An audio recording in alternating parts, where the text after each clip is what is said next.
From the Israel Sports Radio studios in Jerusalem, Israel, our nation's capital, it's Louis Live. Now your host, me, Ari Louis. Good evening, everybody. Hope everybody's doing well. This is Louis Live on IsraelSportsRadio.com. You can also listen to us live on Justin.tv/IsraelSportsRadio.com. Huge show tonight. We'll have Amy Lawrence from CBS Sports, Aarash Markazi from ESPN L.A., and Bob Rathbun, the play-by-play man for the Atlanta Hawks. We'll mostly discuss Game 6 of the NBA Finals, one of the greatest NBA Finals games we've probably seen in the last 25 years. Controversial non-call against Manu Ginobili in the final 10, 15 seconds or so of overtime. And, of course, get to Game 7. Who do these people like to win the game and be the champions for 2013? But before we get to the NBA, we're going to switch gears a little bit and bring on a very special guest. Very honored to have this gentleman on. He is head of professional scouting of the Oakland Athletics. It's a proud pleasure to bring on Louis Live, Mr. Dan Feinstein. Dan, welcome to Louis Live on Israel Sports Radio. Hey, thanks for having me. I'm happy to be here. Absolutely. So much to get into, a lot of different things to ask regarding scouting. First question I have for you is, when it comes to scouting, if you had to choose a preference over overall talent or needing to fill a particular position, pitcher, shortstop, outfield, what have you, do you look to fill a need, or are you looking for the most talented and the best athlete when you're scouting? Well, at the top of the draft, we certainly are picking players based exclusively on talent, regardless of any kind of organizational need. You're looking for the best players available, certainly in the first few rounds. As the draft goes on into the later rounds, however, you do look to fill out your rosters of the short season minor league teams, and you can never have enough pitching. So that's our draft philosophy is pick the best player you possibly can and get the most pitching you can, and then at the end of the draft you're looking at helping your minor league clubs. Now, we certainly hear of strange cases in the NFL and the NBA a little bit, but the NFL has the famous Wonderlic test where they ask you questions. What type of animal would you be if you could choose? What is your name? What's your favorite color? Everything they could throw out, because obviously you're investing a lot of money and a lot of time in drafting a player. Does baseball have any type of particular test the way the NFL or the NBA does? There's no one organized test for all Major League Baseball. There are a few that different teams use. We use one here. We used a different one when I was with Tampa Bay. But, we leave it up to our area scouts, the scouts that see these players the most, that see them year-round. We rely on them to get to know the players as well as they can. They make in-home visits. They meet with the mothers and the fathers, and they really get to know these kids as well as anyone.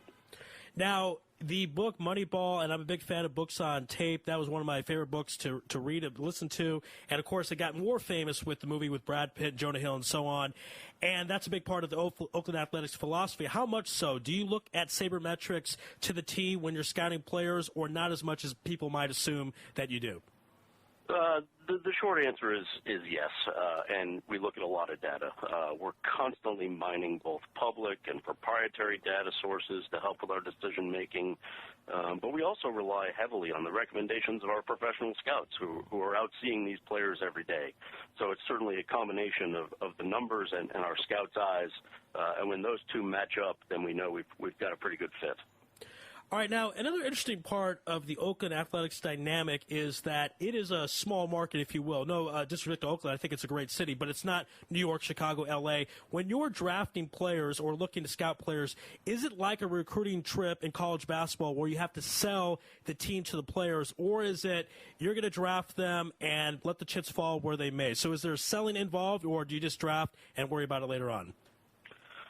There's not really a selling aspect. We pick the player. We negotiate a signing bonus with the player. Oftentimes, if you're a high school player and your bonus demands are high, they'll choose to go to college. But usually we have a pretty good indication of whether or not we're going to be able to sign them. And an interesting dynamic with the Oakland Athletics, even though it is a small market, it is one of the most historic franchises in Major League Baseball history, especially if you go back to Philadelphia and Kansas City. They have, I believe, the most amount of World Series titles outside of the New York Yankees and the St. Louis Cardinals. What is that like to work for an organization with such rich, deep history as the Oakland A's? I'm I'm blessed to be able to work in baseball and to be able to work in my home city and for my hometown team and with so many really good people. We have, this organization has people that have worked here 30, 40 years. It really is like a baseball family, and we're all proud to work for the Oakland A's. Now, in the Oakland A's history, there's been a lot of players that were drafted or brought in maybe after a few years playing somewhere else, a lot of homegrown talent, if you will, and that they got famous and then they made a lot of money somewhere else. Guys in the last 15 years talk about Jason Giambi and Miguel Tejada winning MVPs and then going somewhere else, and Barry Zito winning the Cy Young and getting the big contract in San Francisco. Are you ever bothered that you take all this time to scout a player, they get big in Oakland, and then they make all the money somewhere else and they leave you? Or do you say, hey, this is a business. Wherever they can make the most money, you understand, and you just move on? Yeah, we don't begrudge any of the players that have earned free agency. And to be honest, we don't know how to operate any way else. We're never going to have the type of dollars to go spend on the free agents that some of the larger clubs are able to do. And, we're fine with that. We've learned to operate on a much smaller budget. We kind of do things our way, and we've had some success. We're speaking with Dan Feinstein, head of professional scouting of the Oakland Athletics. Tell us, again, you talk about being in Tampa Bay. With the Oakland A's, tell us some of the players that you've scouted and that have ended up as draft picks of the Oakland Athletics. Well, several. Our current major league team has been constructed mainly through trades and a few free agent signings. We actually don't have all that many homegrown players on our current club, so the short answer is there's lots in the minor leagues that I've seen, but not too many that are on our current major league team that I saw in high school or college. We have a small group in our front office that analyzes and carries out our trades and signings, and I'm proud to be part of that group. Now, the interesting dynamic when it comes to the draft issue is in the NBA, many players are expected to play a big, big role at 18, 19 years old. Guys like Dwight Howard, Kobe Bryant, Tracy McGrady, and so on. Football, they obviously have to play 3 years in college minimum, and then a lot of times as a rookie they're able or asked to contribute. Baseball, the prime most of the time is 28 to 32. Babe Ruth was 32 years old when he hit 60 home runs, for example. Realistically, what are you expecting from players as far as adding to the team, contributing to the team at a certain age? Are you looking at them to really get started in their mid-20s, or with technology, with weightlifting and so on, do you expect them to add a little bit more when they're younger? Well, I'd say that every player's journey to the major leagues is a really unique experience. You have some drafted right out of college that never play a day in the minor league, like pitcher Mike Leake, the Cincinnati Reds, and then there are others that take many years to establish themselves as big league regulars. We have our first baseman, Brandon Moss, bounced around through several organizations before finally becoming an everyday player for us last season. So it's a unique experience for every player that reaches the big leagues. Now, Oakland is first place again this season in the AL West, and if you go in the last 15 years, consistent trips to the postseason, division titles, so on, not the World Series title yet, but truly a successful franchise in the last 15 years or so. Any particular point that you would contribute that to, the sabermetrics, the way the organization is run, the scouting? What would you say is the main reason the A's always seem to be at the top of the standings? Well, it's probably a combination of everything you just said, but, it kind of starts at the top, and it starts with our general manager, Billy Beane, who is one of the most respected in the game, and I think the best general manager in the game, and he's put a lot of people in the right place, and gives us assignments and lets us do them, I think we pretty much owe our success to the processes that he's put in place. All right, kind of a weird question, but I got to ask because the movie became so popular. Brad Pitt played Billy Beane. How realistic was his portrayal? Also, does Billy Beane walk around the office and say, hey, Brad Pitt played me? That's who played me, was Brad Pitt. Does he say those type of things or not so much? No, Billy's a pretty humble guy. Okay. Having gone through the whole Moneyball process back in the early 2000s, I can say that the movie is pretty. It portrays it fairly right on. You can believe most of what you're seeing on the big screen. All right, and again, we're speaking with Dan Feinstein, head of professional scouting of the Oakland Athletics. I want to talk a little bit about the current ball club. First of all, Bartolo Colon, he leads your team with innings pitched, ERAs under 3, 2005 Cy Young winner, but many people thought his career was done. He looked like he was down in the dumps. I believe he had to sign a minor league contract. And then here he is, back with the A's, and he's pitching very well. What do you attribute that to? I mean, he's kicking another gear. He's playing great. Talk about your relationship with Bartolo Colon and what you know about him and how he's doing so well at this point. Yeah, when we signed him last year, and he had a really good year for us before ending it prematurely, and then we had some scouts see him pitch in the Dominican Republic this offseason, and he was still 94, 95 miles an hour. The thing about Bartolo is that he throws strikes. He just throws consistent strikes, strike after strike. And, that's the one thing we probably look for the most in a pitcher is command. And he's a tremendous worker. Even at 41 years old, he's one of the first players to the ballpark every day. Yeah, again, I mean, Bartolo's been around forever, and really just whatever he's doing, he needs to keep on doing it because he is doing quite well. Coco Crist, another player I want to talk about, almost 300 batting average and 42 runs, 13 stolen bases, leads the ball club in stolen bases as well. And he's been around for a long time. He, at this point, is he's got a lot of years to go, I would say, depending if he takes care of himself. What's been the reason for his success and his contribution to the ball club? Well, Coco's performed at a level this season that is on par with the best outfielders in the game. And a lot of what Coco does, isn't easily recognizable. He's a tremendous runner. He's a tremendous defender. And, those two things are extremely important to a team's success is base running and team defense. And he does both of those as well as get on base. He does, all three facets of the game as well as anybody. All right, and you have to talk about Grant Balfour. I find this gentleman so fascinating. He was not drafted. It's just incredible. Here he is in the major leagues. He leads your ball club with saves. From Sydney, is not American, but certainly knows how to play the national pastime of the United States. 17 saves, ERA 1.21. He may very well be the best reliever in the game if you go by ERA and so on. Give us your thoughts, your just happiness that Grant's on your side and not pitching against you guys. Yeah, no, we're thrilled to have Grant. He comes from a baseball family in Australia, and Australia has a rich tradition of baseball, and his family's been very involved with it for many years. He's been biding his time. He's been patiently waiting through 3 to 4 different organizations for his chance to pitch at the end of the game, and now that he has it, he's really seized upon that. He's been fantastic for us. All right, let's talk about the fans of Oakland because I don't know if this is the best way to say it, but many times when I'm watching the games on TV, I get the feeling that it's like a college town. And what I mean by that is they are so into it, so excited. It feels like the players are their friends. There's that type of home feel, if you will. So talk about what it's like to watch a game in Oakland and deal with those great fans of the Athletics. Yeah, while we might not have the largest crowds on some days, I think we have the most rabid fans. Right.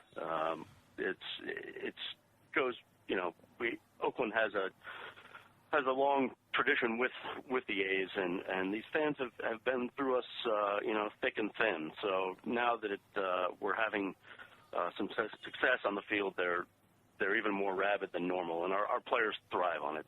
They love the lively crowd and interact with the fans a lot. We think we have one of the best fan bases around. All right, now when it comes to the free agent world, you're dealing with the Yankees, you're dealing with the Dodgers, and the transaction with Magic Johnson for, I believe, $2 billion. And you talked about that. You're not holding a grudge against the players for leaving because this is a business, and wherever they can make the most money, God bless them. Are you ever upset at perhaps the other teams like the Yankees or the Dodgers or the Angels, or are you upset at maybe the Major League Baseball system that kind of goes against your team? They're taking your players and making money off them and so on. Are you upset at the system, or do you just say to yourself, this is the way it is and we have to roll with it and roll with the punches? Yeah, no, we're not upset at the system at all. I think having diverse payrolls in the game is good for baseball. And, we view our our limited resources as, a great challenge. And, we probably wouldn't have it any other way. All right, last question, Dan, before I let you go. We have to talk about the NBA Finals because Game 7 is tomorrow. Game 7 doesn't happen that often. It's about once approximately every 5 years. Do you have a pick? Miami Heat, San Antonio Spurs. Do you like one team or the other? Did you think it was a bad call with the non-call? Manu, give us your thoughts on the 2013 NBA Finals. I think it's going to be hard to stop LeBron in his hometown again tomorrow night. It was a tremendous game last night, and I hope we're having another one just as exciting tomorrow.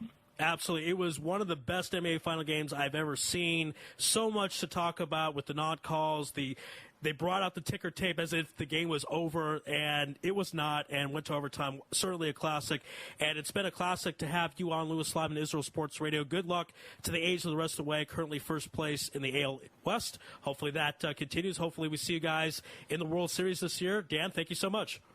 Thanks for having me. All right, be well. Take care.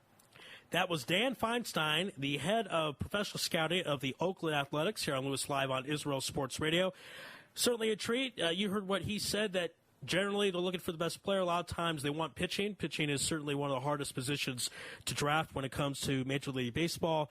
And you heard him talk about the fact the A's don't have the biggest market. They don't have the most amount of people coming to their games, but they have to deal with what the cards were dealt to them, and they certainly have done that in amazing ways. Again, no World Series title in a long, long time. And if you just go back since 2000, consistent trips to the postseason, consistent winning, consistent being in first place and top of the standings. You always see them there. You think they're going to run out, but they don't. And, I'm rooting for them. Obviously, I don't want them to beat my St. Louis Cardinals. I don't want them to beat my Arizona Diamondbacks, but I would love to see them in the World Series very, very soon. We're going to take a commercial break. We're going to have more on the other side. Again, huge, huge show today. We appreciate everybody joining us. Again, we will have on Amy Lawrence from CBS Sports, Aarash Markazi from ESPN L.A., and Bob Rathbun, who is the play-by-play man for the Atlanta Hawks. Most of the show, of course, dedicated to the NBA Finals. We'll also talk a little bit about some free agency moves. Will Kevin Garnett and Doc Rivers end up to the LA Clippers at some point, or will they not? Stay tuned to find out from our experts. This is Louis Live, and this is IsraelSportsRadio.com. Sports Talk Network in the Middle East, IsraelSportsRadio.com. Hey folks, Kagan here. As you know, I'm always staying on top of the fitness world, keeping up with current trends. One form of exercise that's been around for ages and is currently being rediscovered is suspension bodyweight training. So if you're looking for a way to get in shape, improve your health, and train your body to move in new ways, then the X1 by Israel Gym Systems is for you. Find out more on our website at www.israelgym.com or look for our page on Facebook, Israel Gym Systems X1. Israel Gym X1. Higia Hazman. You're already using a credit card every day. Why not feel good every time you make a purchase? When using the HAS Advantage Support Israel Visa card, a percentage of each purchase you make will be donated to your choice of 24 Israeli-based charities, while still earning a reward point for every dollar spent. But wait, these rewards are even better than the standard rewards you get, especially when using them towards Israel travel, with the best conversion rate on El Al's Matmeed Frequent Flyer program. Earn double points at some of your favorite supermarkets and restaurants in the U.S., as well as discounts all over Israel. If you love traveling and supporting Israel, HAS Advantage is the card for you. Just give us a call toll-free at 1-866-6-ISRAEL. Sign up right now with the code ISR10 to earn 2,500 bonus points. That's 1-866-647-7235. HAS Advantage. Earn rewards. Support Israel. Offer valid for U.S. citizens only. Terms and conditions do apply. When dialing from within Israel, please dial 1-800-200-818. Israel Sports Dynamics specializes in football consulting, equipment, uniforms, and more. Great brands such as Nike, Russell Athletics, Schutt Sports Products, and many more. Just one call away. With over 30 years coaching experience with university and professional athletes, Harry Hill, owner of ISD, can advise you for all your sports needs. Call 054-581-3248. That's 054-581-3248, or visit our website at www.isd.com. ISRAEL.com. If that's not easy enough, click on the ISD banner on the Israel Sports Radio website and be part of the game. Are you tired of paying for expensive gym memberships that you don't use? Are you frustrated by not seeing results? It's time for the X1. Israel Gym Systems is proud to launch the X1 suspension and bodyweight training system. Lose weight, build muscle, improve balance, coordination, and flexibility. With your purchase of the X1, you'll receive a free membership to IsraelGym.com and access to our archives of videos and exercise plans. Sign up today at www.israelgym.com and get ready for the new you. Israel Gym X1. Higia Hazman. Broadcasting live from Israel. IsraelSportsRadio.com.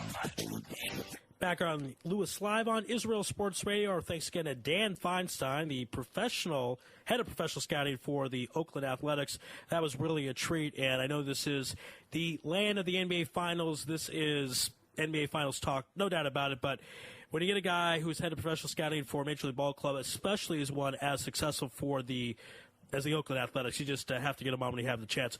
We're going to take actually phone calls right now. We'll open up the lines. We're going to have Amy Lawrence on in about 11 minutes. If you want to reach us here, you can call us at 1-888-ISRAEL. And it looks like we have our first caller. Caller, you're on Louis Live. You're on the air. How you doing out there? How you doing, Big Al? All right. What's your name, sir? Ben. All right, Ben. Ben, obviously, I have a funny feeling you want to talk about the NBA Finals. What is your prediction? First of all, let's talk about Game 6. No call on Manu Ginobili right at the end. Are you in favor of that? Usually the referees like to hold on their whistle, let the players play at the end of the game. I thought it was a pretty hard foul. I don't know if they should have called it or not. Give us your thoughts on the non-call on Manu. I mean, referees definitely make mistakes. I think that one was pretty hard to miss, but at the same time, it's almost ironic justice because, quite frankly, Manu Ginobili's turnovers are probably the difference between that game going into overtime and Miami winning versus San Antonio winning by 15 points. Well, Manu had 8 turnovers. He didn't have a good game 6 at all. Who do you like to win Game 7, by the way? I mean, do you think Miami's got the home court advantage? They got the momentum. Do you think they're going to win? Oh, no. San Antonio will win. It's too many perfect things to happen in order for Miami to come back and win that game. There's no way that a game like that happens again. You're talking about a game where Birdman fouls Tim Duncan 4 times, and, on one of them, Tim Duncan scores 1 point, going 1 for 2 from the line, as opposed to hitting his regular shot up the backboard for 2. You're talking about a game where Mike Miller hits a 3-pointer with no shoes on. You're talking about a game where Ray Allen hits a second chance 3-pointer with 5.2 seconds left to win the game, where you got the refs taking 2 San Antonio points off on a picturesque Shane Battier flop.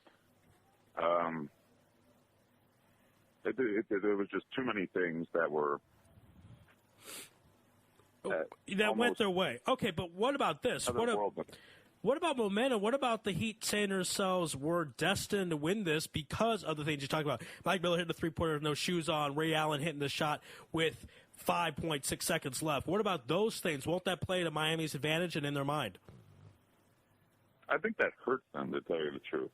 Part of the reason that Miami has won, lost for the last month now is because they're too smug, they're too overconfident. They played like a desperate team last night. They played 5-on-5. They're not going to play 5-on-5 like that 2 games in a row. They're too smug. They're too arrogant. So I think any semblance of overconfidence works against them. Wow, okay, but too overconfident. They had a period where they were 44-3. Aren't they justified in their confidence? LeBron had a period where he was shooting 60%. 44-3, playing cupcake Eastern Conference teams. They're not playing the San Antonio Spurs. Right. It's the regular season. And quite frankly, San Antonio in the Eastern Conference is a 70-win team. They aren't playing the Washington Wizards or the Charlotte Bobcats. All right, caller, this might bother you, but you realize the last time that someone won a Game 7 in the NBA Finals on the road was 1978 when the Washington Bullets beat the Seattle Sonics in 78. So there is history on the Heat side. Doesn't that bother you at all? No. Wow. I think, you know what, those are sports stats. San Antonio, up until last night, was 14-2 in closing games out on the road. But if you want to go by that same token, the team that wins Game 1 usually wins the series. The team that wins Game 3 in a 1-1 series usually wins the series. You can throw out all these historical statistics that you want to. I don't think it makes a difference. I think that the Spurs know that they let one slip away. If you don't think they're going to fix that, you know, you have another thing coming. If you don't think that LeBron is going to go out there maybe with no headband thinking that, like, he's in disguise. That's his good luck charm. Which actually happened for about 2 minutes last night. He literally was in disguise. You would not. He does look different. No, he was on the court. Yeah, he did look different with the headband. That's true. But you know what? They know he's there. All right. They know he's there. And quite frankly, Miami's outside shooters that open things up for LeBron are not going to hit like that. Danny Green is not going to be as quiet for San Antonio. They've been too up and down, and the Spurs are too strong. They're too good not to adjust. All right, let's counter with this then, my friend Ben, because you're saying that the Heat had to play a perfect game just to force overtime and beat the Spurs. Tim Duncan had 25 points in the first half. Isn't that putting on some type of miracle performance to stay even with the Heat? Yeah, it's Tim Duncan. They came out of nowhere. He hasn't played like that in 7 years. You can't expect him for that in Game 7. Oh, geez, Tim Duncan, dude. Number one. Number two, it's a series where you have somebody else stepping up each game.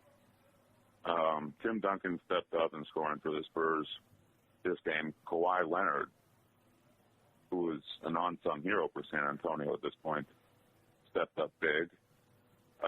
Game 5, Manu Ginobili, who did jack. That's he true. probably did more to hurt San Antonio than he did to help last night. Scored 24 points in Game 5, and I'm not saying it's going to be him, but I'm saying that you have a different hero each night for each of these teams. You could also, in your defense, could counter and say Danny Green only had 3 points, and yet the Spurs were a play from winning the game. I mean, first of all, there's a reason for that, and that's because they had Shane Battier, they had Mike Miller, they had Ray Allen, they had whoever. Eric Spoelstra smartened up and said, you stick to this guy, do not lose him. And Miami's defenders were very mindful of that. There's just no way, after watching the Game 5 film, after watching a film of the series, that Miami's defenders were going to lose track of them. All right, caller, I have to ask you this before we move on to our next guest. You said the Spurs will win Game 7.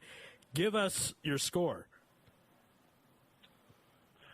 110-99.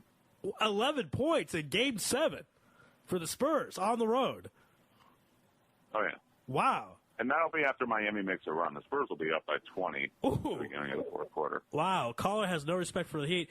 Caller, great stuff. Thanks for calling in. Ben calling in. Ben, where are you from, big fella? 206. What up? That's right, the 206. Great. Thank you for calling in. You can call in anytime you like. Obviously, you're a knowledgeable caller. And thanks for calling on Louis Live to Israel Sports Radio. We'll see what happens. That's why they play the game, so enjoy tomorrow night. Much respect. All right. Much respect. Be well there, caller. We'll speak to you later. All right. That was Ben calling in from the 206, giving his thoughts. Really no respect for the Miami Heat. Miami Heat at home have to clearly be the favorites. Clearly, when you factor in all the momentum of winning that game the way they did, miraculous fashion, I've heard it called a mini miracle a few times. That game, in many respects, was over. Miami's fans left thinking it was over. Just to give you some perspective on that situation. So there is a lot in store. It's going to be a lot of fun. The game will be on 9 p.m. Eastern Time, so 9 in Miami.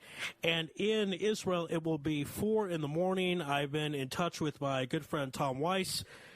Me and Tom and a couple other buddies will be getting together and watching the game somewhere. We don't know where exactly, but if you want to join us, you can hit me up at IsraelSportsRadio@yahoo.com or find me on Facebook under Ari Louis or Israel Sports Radio, and we'll be happy to have you as part of our team to watch this game because you have to say Game 7s, and I'll elaborate on this more with our guests. Game 7s happen approximately once every 5 years. Since 1988, there's been 5 of them. Once in 88, Lakers Pistons, 1994, Rockets and Knicks, 2005, Spurs and the Pistons, 2010, Lakers and Celtics, and, of course, this year. So in the last 25 years, we've seen this occur 5 times. So this is very rare. Everyone should enjoy it. I expect it to be much closer than my caller Ben's prediction of the 11-point victory for San Antonio. I think it will go down to the last minute at a minimum. And it could be even longer than that. On the line right now to discuss the NBA Finals, not just last night's game, but Game 7. Good friend of the program. We interviewed her back in the days before Israel Sports Radio. That's how good a friend she is. From CBS Sports Radio, the great Amy Lawrence. Amy, welcome to Louis Live on Israel Sports Radio.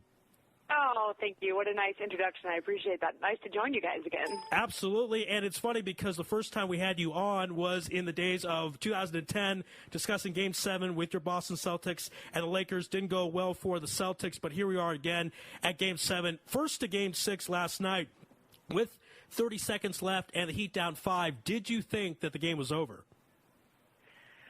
I don't ever think these types of games are over. We have seen so many crazy comebacks in the history of the NBA, and specifically when you're talking about the 2 best teams. So, no, I mean, Ray Allen has so much experience in those situations. I will tell you that when Kawhi Leonard missed the free throw, when the Spurs gave up not just the first offensive rebound, but then the second offensive rebound, because you remember there were a couple of triples, a couple of attempts there that there were offensive rebounds that came down on them.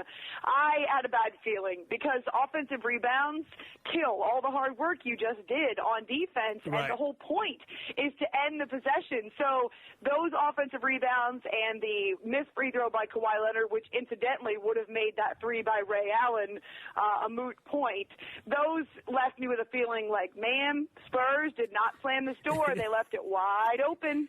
How funny was the Greg Popovich press conference when he was asked a bunch of questions? He was not in the mood to do that press conference, and one of the questions I thought was hilarious when they said, how do you get your team ready for the game? And he said, we go on the bus, we go to the stadium, we play the game. How epic was that press conference yesterday by Greg Popovich?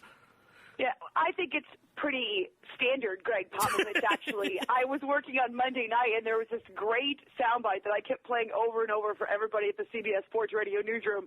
Essentially, he says, this is not rocket science. We put the guys out there on the court. Some play well, some play poorly. The coaches try to help them play better, and whoever scores more points wins. I mean, it's great because we make basketball so complicated. We make sports so complicated when, you know what, it's still essentially the same game that we played when we started out as 12-year-olds. Yeah. It is exactly the same basketball game. It's just these guys have different plays. They have a different playbook. They have more options. They have obviously much better personnel, and they're trained professionals, but it's still the game of basketball. It's still the same game. Greg Popovich is an intimidating dude. He was going to be in the CIA in the 70s, went to basketball instead. So I much respect to just be around that area and deal with Coach Pop. One of the plays we've been told at the end of the game, apparently they brought out red tape as if the game was over and the Spurs were going to be crowned champions. How often have you seen that in the NBA where it backfires? I've seen it in baseball with the Red Sox in '86, but I don't recall that happening in the NBA. How epic of a moment was that looked like they were going to be the champions? Then we understand the Heat were upset when they saw that, and that really pumped them up and got them fired up. Sure, I can understand that. That would make any team angry. It's the same thing as when there are accidentally released pictures of championship hats being printed before the series is actually over, or the fact that they make T-shirts that indicate Heat, NBA champs, or Spurs NBA champs, or they print something in the paper that's not supposed to be there, a headline that jumped too early. So those things are motivation, I guess, and I can understand why the Heat would be upset since it happened on their own court. Right. At the same time, Ray Allen still has to hit the three. LeBron James still has to miss one. They get the rebound. He hits the other one. I mean, there were a lot of plays that went into those final few seconds, and obviously into overtime. They had to close as well. So those things are motivation for sure, unless they can fire you up.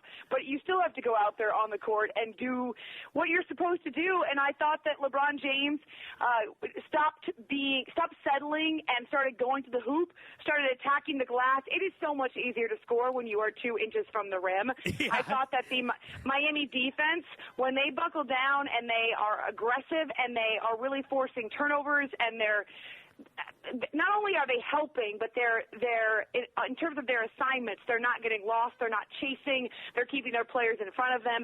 This can be one of the best defensive teams in the NBA. We know that for sure, and they have this amazing ability to convert on the other end. So points off turnovers has certainly been an Achilles heel for the Spurs in the games that they have lost. I think that Miami, for some reason, just needs to be pushed. They need to have their backs against the wall. They're a team that needs to be desperate. They play better when they're desperate, which is another reason why you never thought this game was over until the buzzer sounded. All right. Also, were the Heat perhaps inspired by their very own fans leaving before the game is over? This is not a regular season game. This is Game 6. Perhaps thousands of dollars for these tickets, and they leave early. Who does that, Amy? Why do those fans leave before the game is over? Oh, come on. Are you kidding? Don't you think there are a lot of Toronto Maple Leafs fans that left early when the Bruins were up 11, up or down, I should say? Or actually, it was the other way around. I take that back. Sorry. Lots of Bruins fans left early when the Maple Leafs were up 4-1 with 11 minutes to play in a Game 7. They didn't want to see their team get closed out. Right. I mean, lots of people do because they don't think they want to stomach it. They don't think they want to see the end, and they certainly don't want to watch another team get crowned champ or celebrate on their home court or their home ice. So I understand why people do that, I guess, but I would never do it myself, because how many times do you have to see it happen that if you miss, you'll be vilified. You'll always be the person that left early. So I think that after being in sports this long, I've certainly learned my lesson that no matter what you have to do to sit in traffic or however long you have to be stuck, it's worth it to not having been the stooge who left early. Yeah, I feel bad for the couple or the people who walked out thinking it was over. They run in the fans who saw them pull off this miracle victory, and they go, "What happened? I missed it. Oh my God, I'm that guy." So that's not a good situation to be in. How much you want to bet they're lying over it, though? Oh, of course. There's no way they're actually admitting that we left early. Oh yeah, no, we were there till the end. We saw everything. We just can't give you details about it, but trust me, we saw everything. Now, a break here, a break there. Obviously, the Heat lose, and LeBron James becomes what exactly? He would be 3 losses in 4 trips to the NBA Finals. We don't know what happened with next year with the Heat. It'd be somewhat of a meltdown because the Heat were considered before the postseason to cake through and walk their way to the finals. What would have happened? See, I don't think I agree with that. I think I christened them the champs in the East, or more specifically, I said that the East was the Heat's to win or lose. But I picked the Spurs even before the Heat made it to the NBA Finals. If you've been watching the San Antonio team all year, which granted a lot of people haven't been, but if you have been, you know that this is probably the best chance to not allow the Heat to repeat. This is one quality club. They're trained, they're disciplined. They don't just have the big 3. They have the next 3, as I've called them, in Kawhi Leonard and Danny Green and Gary Neal. They obviously have the best coach in the NBA. I mean, this team is, again, has been my pick. So I don't know that everyone was christening them. Of course, they were defending champs, but I think that might be overstating it just a little bit. Well, let's talk, though, of LeBron particularly, because he probably would have been blamed for the loss because he missed that 3 way off. I believe it didn't hit rim, it just hit the backboard. And I don't think that's necessarily fair because he had a triple-double. Even if they didn't win, he would have had about 27 points or so. Is too much blame put on LeBron James when the Heat lose? Is that unfair to him? Absolutely it is, but it's comes with the territory. Right. It's like a quarterback who gets way more of the credit when his team wins and absorbs way more of the blame when his team loses. It is a team sport. No matter how good LeBron James is, you can't expect to win a championship 1-on-5 or 2-on-5, which is why they almost lost to the Indiana Pacers, because there were too many stretches where it was 2 or 3 of them against a very solid team of 5. And so in this situation, it comes with the territory, but it's really not fair. LeBron James, while he has had his moments of inconsistency like every other player has, so is Tim Duncan, so is Tony Parker. Obviously, Manu Ginobili has had more lows than he has highs in this NBA Finals. I mean, one of the reasons why I love this series, one of the reasons why it's so entertaining is because you have had a myriad of guys who stepped up, from LeBron to Wade. Bosh had one good game. Think Parker and Duncan and Ginobili, and then go deeper. Mario Chalmers was the leading scorer in a game for Miami once. You know, Ray Allen has stepped up, obviously, last night. Mike Miller. The other guys for San Antonio, Boris Diaw, Gary Neal. I mentioned Danny Green with the NBA Finals record with the threes. Also Kawhi Leonard, who's drawn the biggest defensive assignment on LeBron. And there have been so many different guys who stepped up. So, no, it's definitely not fair, but LeBron is in that situation as the face of the NBA. We're speaking with the great Amy Lawrence of CBS Sports Radio here on Louis Live and Israel Sports Radio. Amy, let's talk about the greatness of Game 6. When I think about great NBA Final games, I think of Isaiah in Game 6 in '88 when he had the 25 points in the third quarter. I think of Robert Horry in Game 5 of 2005, Spurs versus Pistons. Where did the game last night, when you factor Ray Allen's shot with 5 seconds left, where does that rank in NBA Finals lore and NBA Finals history? Well, I think it's got to be right up there as one of the greats that we'll remember. Now, I'm one of those sports fans who has a very short-term memory. There's so much happening from month to month and year to year that I swear sometimes if you put my feet to the fire, I couldn't remember who won the Stanley Cup Finals 5 years ago or who, beat whom in the World Series 5 years ago. So I will say that my brain churns out a lot of information and it kind of disappears after a while. So Google is my friend. History is not I'm not big on history, but the fact is, when you consider how tight this series has been, which is funny to say because the games haven't all been that tight, right, except that in terms of the competition and the seesaw affair, and as I mentioned, the different players who've stepped up and the amazing performances that we have seen individually, in addition to just how compelling it has been, I think that we've been treated to one of the greats. And to have a Game 7, these don't happen every year. They just don't. And so here we are with one in 2013, but the last couple of years we haven't had one. And going back to Lakers and Celtics, I mean, that was obviously something the entire country was talking about at the time, and I don't think this one is any different. I do love that the Spurs have proved everyone wrong, that they are not a boring vanilla team. Right. They're not a team that wins without an up-tempo style or without dynamic individual performances, without shooting the three. This is a team that can hang with any of them, and I do hope that they don't break up when the season is over, meaning I hope Manu doesn't retire.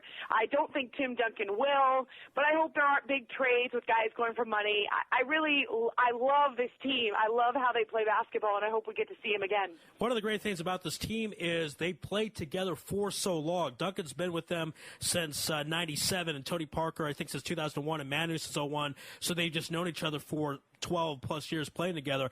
One of the things I want to talk about also is Ray Allen's shot. Now, when you think about moments in the NBA Finals, I think of Magic's hook in '87. I think about John Stark's shot being blocked in Game 6 in '94. That shot by Ray Allen with 5.6 seconds left, is that the same type of thing we'll be seeing on ESPN and all these different outlets for years and years to come, because it was just an amazing clutch shot? Yeah, I guess that is true, unless the Heat don't win. If the Spurs win, right, then it becomes a moot point. And then people are seeing Tony Parker's bank shot ducking underneath LeBron to end Game 1. Right. The final script hasn't been written yet. And so, just like the MVP, I mean, you can't name an MVP until you know who wins the series. And so the shots that really matter, it's like the 33-5 run in Game 2 in which San Antonio got blown out, or the Game 3 that that LeBron and his teammates looked so flat and the Spurs took them to school. I mean, those things will only be remembered if it's Miami who wins or San Antonio who wins. It really, because we don't have the full picture yet, I'm not sure which shots will be the ones that stick out. Because if the Spurs lost Game 6 but they win Game 7, no one's going to look back at that Ray Allen shot and say, yes, that saved the finals for Miami, because it didn't. All it did was stave off the inevitable for one more game. But, of course, if the Spurs end up losing when they were that close to closing out a championship, then, yeah, of course it becomes one of those shots that we look back on. Wow, very well said. That is certainly true. It happened. We'll remember it depending on what happens tomorrow night. Of course, Game 7s, as I told our audience before the show really got started, there's been 5 of them in the last 25 years. So everyone, if you're not a basketball fan, you need to watch tomorrow night anyways. 2 best teams in the NBA. Now, I know this is hypothetical because, again, the script hasn't been written, but it's sports talk. It's what we do. Had the Spurs won last night, Danny Green only had 3 points, but he had such a great final series. Would he have been the MVP had the Spurs pulled that out last night? That's a great question. Tony Parker would have had a play on that award, I think, because of the way he closed in the fourth quarter. Tim Duncan was the star of yesterday's game for the San Antonio Spurs. I mean, I tweeted at one point that he is what every NBA fan expects from LeBron. Right. He's attacking, he's scoring, he's not settling, he's aggressive, he's carrying his team. He's providing the spark. I mean, he did everything that you could possibly ask of a superstar who was, and he played so many minutes too. I mean, there were stretches at the end where Tony Parker was on the bench. He played 43 minutes, but he was only 6 of 23 from the floor. Tim Duncan hit, I believe, his first 8 shots. He played 44 minutes in that game, 30 points, 17 rebounds, 44 minutes of play. I mean, that is insane when you're talking about this deep in the season for a guy who has that many miles. But everyone says that he has got now. He's dropped a few pounds. He's in better shape than he was. His knees are feeling better. And so it's hard to know who would end up. I mean, Danny Green has been key, obviously, but like I was saying before, so many other guys as well. This has been a total team effort. But it probably would have come down to Parker or Green for sure. And again, it would have been weird to hear the idea of Danny Green being the NBA Finals MVP. I'd be curious what Vegas odds were on that before the series started. But it's been. I don't think there weren't any. I saw some people tweeting after Game 5 that there were no odds on Danny Green. They didn't even bother to put a line on it because he wasn't considered to be anything more than a role player. But this guy, and Kawhi Leonard as well, is considered the future face of the franchise. I've had many people inside the Spurs organization tell me that about Leonard.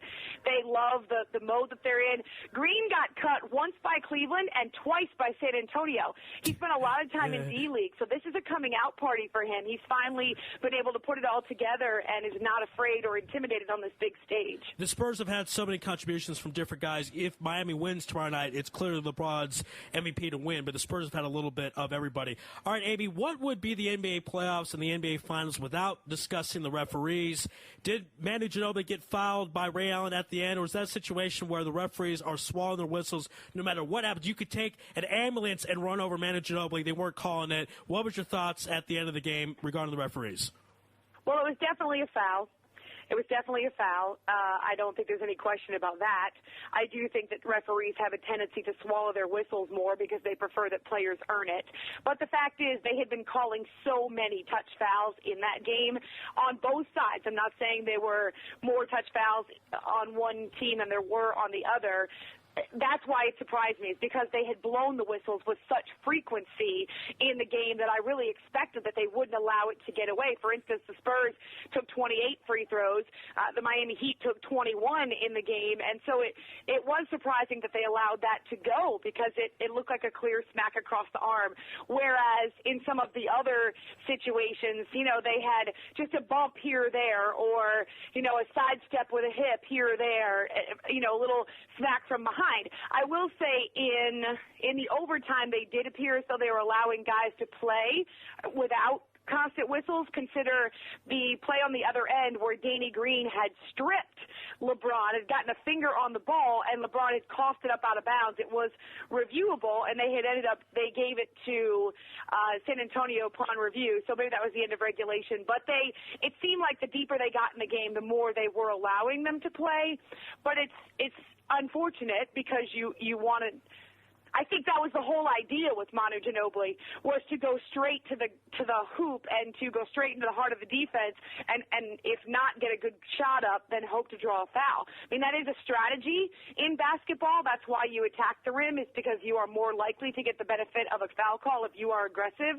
So, I mean, I would agree with Tim Duncan. He said, I think we all pretty much thought it was a foul on Manu. And you know what? If it were the other way around and the Miami Heat were the team that, had just lost the game on a shot like that, they would all be claiming it was a foul too. So. Yeah, well said from Tim Duncan. Very classy individual, and usually doesn't make a big scene unless if it's necessary. Now, we both agree Greg Popovich is the best coach in the game, but many people are questioning not having Tim Duncan at the end of regulation. He probably would have got an offensive rebound or two. Was that a mistake? They wanted to play small, but was it a mistake not having Tim Duncan, who's one of the best rebounders on the team and in the league, to not have him at the end when they needed him? I mean, it's hard to play the what-if game, isn't it? Right. Because if he's out there, maybe, something else happens on the perimeter that it affects how the defensive matchups are. I mean, it's also hard to play the what-if game on a late foul like that, because if the Spurs hadn't missed the Kawhi Leonard free throw, they wouldn't have been in overtime. And if they hadn't given up 2 offensive rebounds, those threes wouldn't have been there. So I hesitate to play the what-if game, because even missed free throws in the first quarter still, come down to it comes down at the end, it matters. It's the same as not having Roy Hibbert in the game at the end of game 1, right? It was the opener between Indiana and Miami when LeBron went straight to the hoop and scored in overtime. These are coaching decisions that that you make at the time. Maybe Tim Duncan needed a blow. We just talked about how many minutes he had played. Maybe it was a different matchup issue. We do know, of course, that Miami had a lot of shooters in there, so maybe it was one of those situations. I will remind people that on long shots, which is what the Heat were going for, there are much longer rebounds. Right. So a 7-footer who's standing 2 feet under the hoop, or is standing right there, may not even be in position to have a rebound, because so often the long rebounds bounce out off of threes. And so, Greg Popovich is one of those coaches that, in my opinion, you don't question. He makes smart decisions. I thought it was interesting that Eric Spoelstra had Dwayne Wade on the bench for a good stretch of the fourth quarter, but then when he puts him back in, everyone questions how things really slowed down for the Heat. I mean, these are all rotation types of things. We don't know what's going on internally. For instance, earlier in the series, we know that LeBron James twice is asked out to start the fourth quarter because he was worn out and needed a breather. So sometimes those factor in as well, and we just don't always know the full story. All right, certainly well said there. And again, got to give Greg Popovich, 4-time NBA champion, the benefit of the doubt. All right, let's talk about the headband. It's been talked about so much. LeBron loses his Oh, my gosh. Okay. He loses his headband on a follow-up dunk, and then he keeps talking about it at the press conference, and they go on this run. I mean, is he not going to have the headband in Game 7? Athletes are really superstitious. They love their good luck charms, and if he thinks it'll work, he won't wear it. So predictions on the headband for Game 7. Are you serious? Are you really asking me to predict whether or not he wears a headband in Game 7? I have to. I mean, it's been talked about. Why? You honestly think that has something to do with whether or not the Heat or Spurs win Game 7? Come on. I don't believe technically, but players might believe that themselves. LeBron's a human being. I'm sure somewhere, Amy, there are Vegas odds. What about the 33 points and the near triple-double he had in Game 4? With what the about headband. The triple-double he had in Game 1? With the headband, I'm right. sorry. I don't believe in jinxes or superstitions. I don't believe that if a fan sits on the same couch and watches the game 2 nights in a row and his team blows out the opponent twice, that he had anything to do with it. I just don't. So I think it would be funny if LeBron James didn't wear the headband. I also think it's funny that the headband was trending on Twitter, but I really think it has nothing to do with the game. He lost the headband. He didn't put it back on. I mean, Mike Miller, should he not play the rest of the NBA Finals with both shoes? Because he hit a 3 with one shoe on the sideline? Right. I'm just asking just because the fans want to know. But LeBron James the headband. fans really want to know if LeBron James is going to wear a headband. It's been tweeted. Fans are, as we see with the Super Bowl, you have bets on what the coin toss will be, if it's heads or tails, how long the national anthem will go, and all different types of things. So I'm sure. Okay, well, this is why I do not bet. All right. Well, I also I don't gamble as well, but it's out there, and whatever people wanted to predict, that's their business. Okay, another weird question we'll ask you. Any chance that Pat Riley's going to coach Game 7 because he's an egomaniac, or is that completely not going to happen? I saw that also being kind of tweeted around. Erik Spoelstra's coaching Game 7. Pat Riley won't come off and get in his ear or anything weird like that, right? He'll let him coach the game? I would say absolutely not. You want to talk about superstitions and fixing things that are not actually broken. This team just won a Game 6 and did it in overtime when they were down and very close to being out. And I'm sure that Pat Riley and Erik Spoelstra communicate on a very regular basis. I don't think there's anything that Erik Spoelstra does that Pat Riley doesn't know about because he is more of a micromanager, though he does it in a very slick, behind-the-scenes style. But that would take so much away from the actual game. There would be such a distraction that I really think it's one of those deals where you'd be shooting your own team in the foot. No matter how good Pat Riley is, and we know that he is, this is still Erik Spoelstra's team. He's the head coach, and for better or for worse, to do something like that to your team, to make a move like that when you're in a Game 7 of the NBA Finals, it would create more trouble than you know what to do with. Right. Well said there. I don't think you change things up, especially at this point in the NBA Finals. Last question, Amy, before we let you go. Game 7 tomorrow night, 9 p.m. Eastern Time, Spurs and Heat. Who wins and the score? The score. Oh, heavens. I have no idea. See, this is why I do not make predictions, because no matter if you are right, you get people say to you, oh, well, you're supposed to be right. You work in sports radio for a living. Right. If you're wrong, people say to you, well, you suck. You shouldn't have a job. So I am going to stick with the Spurs. That I'm not going to change because I picked. Oh, do you normally flip-flop on your picks? Well, it's like this. I follow the Game 7 trends. It hasn't happened since '78 that someone's won a Game 7 on the road in the finals. So that's why. But a lot of people pick the Spurs. But I am a little surprised when I hear someone pick the road team in a Game 7 of the finals, though. Oh, well, I just explained why. I picked the Spurs before the series began, and I'm not changing my pick. I don't change picks. Once I make them, I stick with them, especially since watching the Spurs, I have no doubt that they can win a Game 7 on the road. The road doesn't really apply much in a situation where both teams are veterans. If you remember, the San Antonio beat the Lakers, the Warriors, and the Grizzlies in the first 3 playoff series all on the road. So they are used to closing out in hostile environments. I dare say the Roracle at Golden State is a much louder, more intense atmosphere than is Miami. I'm not all that impressed with Miami fans, though they're loud now and then. But this is a veteran team. I mean, you just talked about how this group has been together for a really long time. This team had experience last year in a playoff run to the West Final, so they're not going to be intimidated. The road isn't going to scare them. And then keep in mind the fact that neither team has won back-to-back games in this series so far. And so while I know that a lot of things go out the window in a Game 7, fact is that I don't think those miscellaneous things matter at all. And I'm not going to change my pick simply because of what I saw, last night, because we've seen blowouts in the series. We've seen players step up in different ways. We've seen the capabilities of both teams. It really is a crapshoot. It's who shows up tomorrow night and performs the way they can, and who takes advantage of the opportunities, and who sets the tone. And so far, there's absolutely no reason to believe that the Spurs can't do that. The great Amy Lawrence here on Lewis Live and Israel Sports Radio. Amy can be heard on CBS Sports Radio. You can follow her on Twitter at LAW Radio, capital A, capital L, ALAW Radio. Amy, thank you so much. You've supported us before the days of Israel Sports Radio. I was a big fan of yours when I was driving around Arizona late night listening to your show. So I certainly appreciate it. I hope you weren't offended by any headband questions. I was just doing my job. But if they're done. I'm wearing a headband right now. Should I take my headband off because LeBron may not wear his in Game 7? If he doesn't, then I would take it off. And if he wears it, then I would wear it. That's my advice to you. But, do I'm what you will. I'm a Celtics fan. I'm going to do the complete opposite. Oh, so well said. All right. So do the opposite, and we'll see what happens tomorrow. It should be a good one either way. Amy, thank you so much. Treat as always, and enjoy Game 7 tomorrow night. Sure. Thanks so much for the invite. Have a great evening. Sure. Be well. Amy Lawrence, the great legendary Amy Lawrence, here on Louis Live on Israel Sports Radio, talking headbands and Game 7s and all that good stuff. We're going to take a commercial break, and on the other side from ESPN L.A., Aarash Markazi, we'll get into the NBA Finals, obviously, but we're also going to talk about the potential trade of Doc Rivers, that's right, the coach of the Celtics, and Kevin Garnett to the Clippers. So we'll get that on the other side. This is Louis Live on IsraelSportsRadio.com. You're tuned in to the only all-sports talk network in the Middle East, IsraelSportsRadio.com. Hey folks, Kagan here.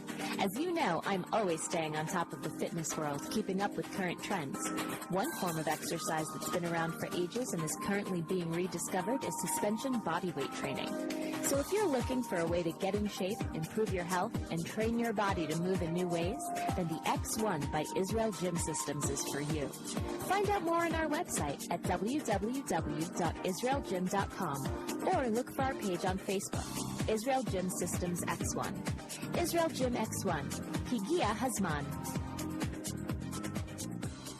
You're already using a credit card every day. Why not feel good every time you make a purchase? When using the HAS Advantage Support Israel Visa card, a percentage of each purchase you make will be donated to your choice of 24 Israeli-based charities, while still earning a reward point for every dollar spent. But wait, these rewards are even better than the standard rewards you get, especially when using them towards Israel travel, with the best conversion rate on El Al's Matmeed frequent flyer program. Earn double points at some of your favorite supermarkets and restaurants in the U.S., as well as discounts all over Israel. If you love traveling and supporting Israel, HAS Advantage is the card for you.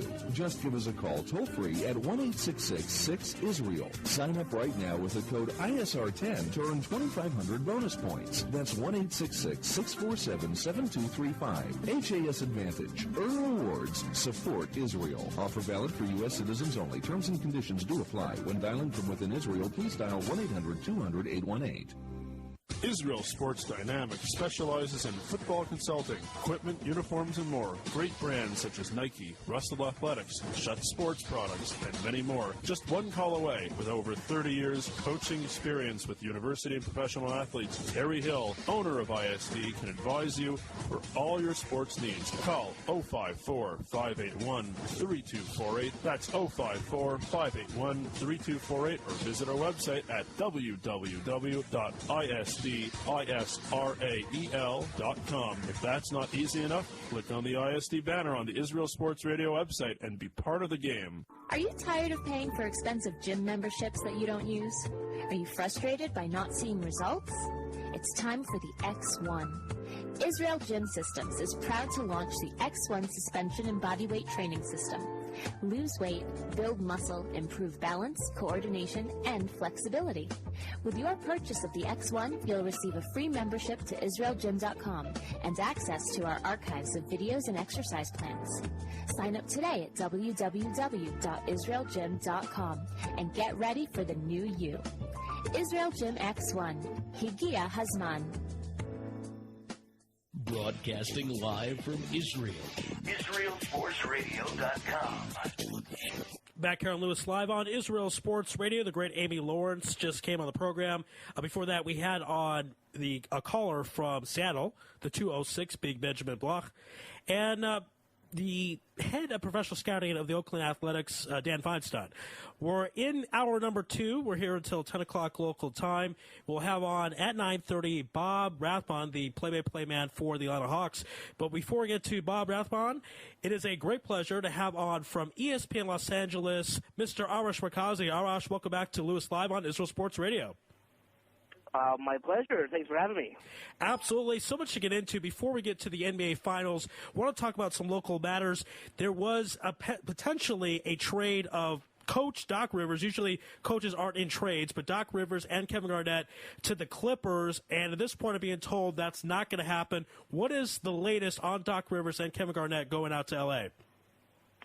Well, it's not happening right now. There's no talks currently, and there's no talks expected either today or tomorrow. But I did get the sense at some point, if the Clippers don't hire a coach this week, and if Doc Rivers and the Celtics don't come to some agreement to come back today or tomorrow, the Clippers and the Celtics could get back on the phone. And I don't know who blinks first in this situation. I don't know who will say, it would take one of two things. It would take either the Clippers to say, okay, we will give you one more first-round draft pick, or the Celtics to say, okay, we will be fine with trading Doc and KG for DeAndre Jordan plus one pick. We don't need two picks. So, who picks up the phone first and makes that call, I'm not quite sure.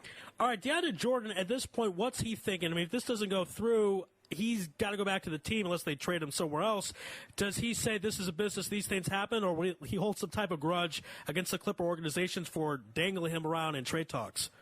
Well, he's making $12 million to shoot 30% from the free throw line, so hopefully he improves. I mean, it's ridiculous. I think anytime you can get a coach like Doc Rivers and a player like KG, plus, I mean, it's sort of like the unspoken thing that Paul Pierce will find a way to come to. He shouldn't take it personally. In fact, he should be honored. He's in the same category as those guys. So, no. I mean, to be honest, too, he's been tweeting this whole time. It seems like he's having a good time. I mean, he's not talking about the trade, but he's traveling with Blake Griffin and doing things like that. So, no, he shouldn't take it personally at all. And, of course, it's interesting because Paul Pierce is from California, so more likely, again, you're talking about it kind of an unwritten understanding that he would join the Clippers as well? Well, yeah, I mean, here's the thing. If the Celtics were to part with Doc and KG, Paul Pierce is due to make $15.5 million this upcoming season. There's no reason for a team that's rebuilding to pay that kind of money to one player. And I do think Paul Pierce, who's done so much for that franchise, would say, if you could please buy me out of my contract, my last year of my deal, and I will go to the Clippers. But, before they would do that, they would look to trade him. But, again, I don't know who wants to consume or who wants to take on Paul Pierce's huge contract at this point. All right, let's go over to the Los Angeles Lakers. First, we got to talk about Kobe Bryant. Obviously, that horrific injury at the end of the regular season, didn't play in the postseason. He's going to be 35 years old, I believe, in August. What is the latest? He said he wants to come back at the beginning of the season. Is that going to be the current plan at this point in time? Yeah, you know what? I mean, he's progressing pretty well with his recovery. I think he is going to do everything in his power to come back for the opening game of the season. And again, I think for most normal people that would sound crazy. With Kobe, I actually think that can happen. I actually think Kobe will find a way to be on the court for that first game of the season. The key is how good he will be. I mean, obviously, Kobe Bryant had one of the best seasons of his career, efficiency-wise. Will that continue after this surgery he had? That's the hard thing to think. I think he will be back on the court, but I don't think we'll see the same Kobe Bryant that we've seen. So his plan, by the way, is to play a couple more seasons, and I don't know how that factors into the future of the team. I mean, I think they were hoping by 2014 they could move on, but clearly that's not the case right now. The interesting thing is, 35 years old, a lot of wear and tear on the tires of the legs because he came in at 17 years old. He is chasing, he could potentially get the all-time scoring record of career points held by Kareem Abdul-Jabbar. If he's in a position where he's only scored 50 to 20 points a game, do you see him continuing his career to catch that scoring record of Kareem's? No, I think he's more consumed with tying Jordan with 6 titles and perhaps surpassing him with 7. I think he wants to pass Jordan on the all-time scoring list. I don't think he has any aspirations of passing Kareem on the all-time scoring list, and to that point, I don't even know if he cares about Karl Malone. I think and he won't say it publicly, but I do think he's more consumed with surpassing Jordan than Kareem. Okay, and a couple more questions before we go to the NBA Finals. Obviously, we have to talk about Dwight Howard. Last year, he was in talks of what team he would go to. This season, we're seeing somewhat similar. Do you see him going back to L.A., go somewhere else?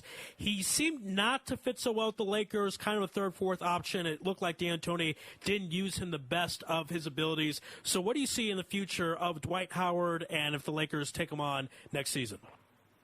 My guess is he's going to come back, but the problem with the Lakers is my guess is he's going to come back because of the $30 million difference with the contract offer he can get here and the contract offer he can get in Houston. So I think the problem is you would more rather have a player who says, I'm committed to Los Angeles and I love the Lakers and all that stuff.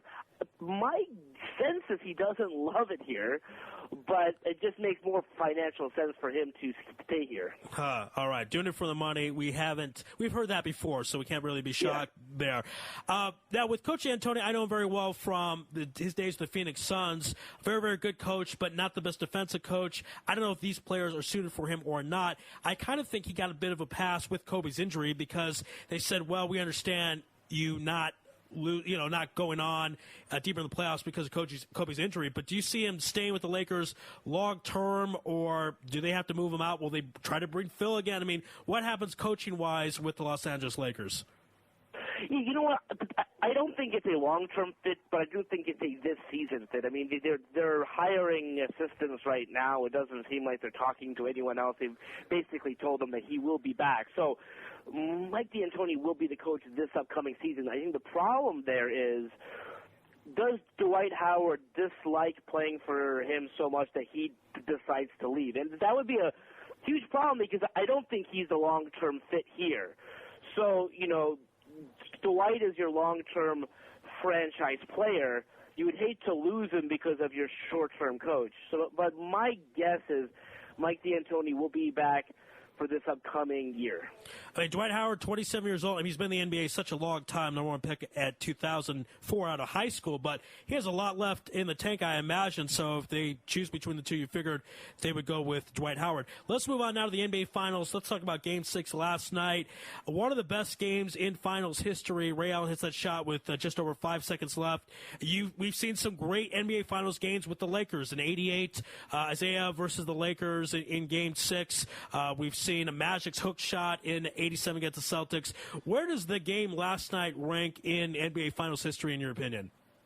That is one of the great games in NBA Finals history. I didn't do any research, but certainly one of the top 5 games I've seen. In terms of just pure dramatics, to have a great game, you need a couple of comebacks. So you got like the Spurs coming back, and then the Heat coming back, and then it going to overtime, and all those great plays. So, the only thing it did not have is a last-second shot to win it, but still, one of the all-time great games. And I don't get the sense that anyone thinks San Antonio can recover from that. I mean, obviously, they certainly can, but that was their moment. You're up by 5 with 20-some-odd seconds left in the game. I mean, you have to find a way, if you're the Spurs, on the road to close it out because no road team has ever won Game 7 of the finals. So it'd be hard to imagine San Antonio being the first, but yeah, I mean, that game last night, that Game 6 will go down as one of the great games of all time.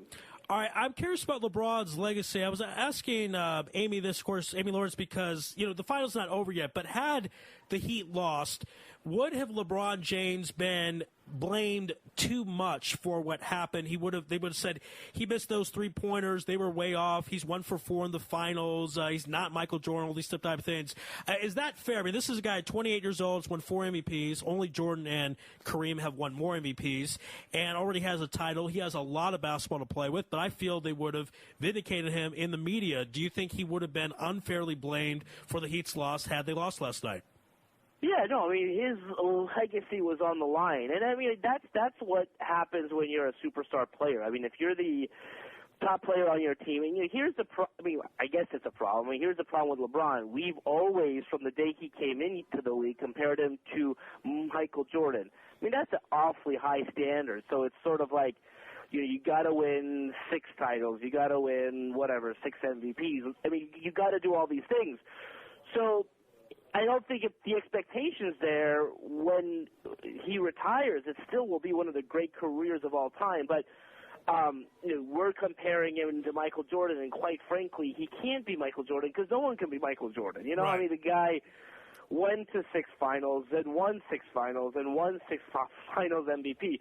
Like, when you compare him to Kobe, Kobe's lost the NBA Finals twice, and LeBron's lost in the NBA Finals twice. If he loses 3 times, it's really hard at that point to compare him. So It's not fair. I do think he's one of the top players, not only he's the top player in the league right now, but one of the top players of all time. So, no, it's not fair, but that's what comes with its territory of being a great player. Now, tremendous pressure, obviously, of Game 7 tomorrow. We'll talk about it in a little bit, but I'm curious about, I've been told LeBron James at the end of next season could opt out. There's rumors about him, even go back to Cleveland. Cleveland just hired Mike Brown pretty recently, and you never know what could happen if he goes back there. Irving, obviously, is a great point guard, a great player. I mean, is LeBron going to be with the Miami Heat for the long haul, or will he opt out? Look at Cleveland, look at New York even. What do you think will happen a year from now with LeBron James? Here's the thing, like, if I'm with I think if I were to advise LeBron, you want to be with one team for as long as you can. So, I mean, obviously he's with two, but I wouldn't want to be that guy who, goes from Cleveland to Miami to New York to back to Cleveland. Or, I think it would be smart to just finish his career where he's at right now. I mean, obviously some guys don't do that. I mean, Shaq played with a ton of teams, but I think it makes more sense for him to stay with the team that he's on for as long as he possibly can, because when you look at the great players, you look at Jordan, you look at Bird, and all those guys, I mean, they played with one or two teams. So I think it would be smart for him to stay where he's at, but I don't think it would be the worst thing in the world if he went back home. We're speaking with Aarash Markazi here on Louis Live News Sports Radio. You mentioned Shaquille O'Neal, obviously very familiar with him. Played 8 years with the Lakers, 3 titles, and 4 trips to the NBA Finals. He's now covering the NBA Finals, doing analyst work for television. What are your thoughts about that? I mean, Shaq last night, I think, called Tim Duncan the big fundamental about 5 times in that postgame show. He seems to have a lot of fun with Barkley and Kenny the Jet Smith. Give us your, as a broadcaster, as someone who works in the media, give us your critique of Shaq now being in the media.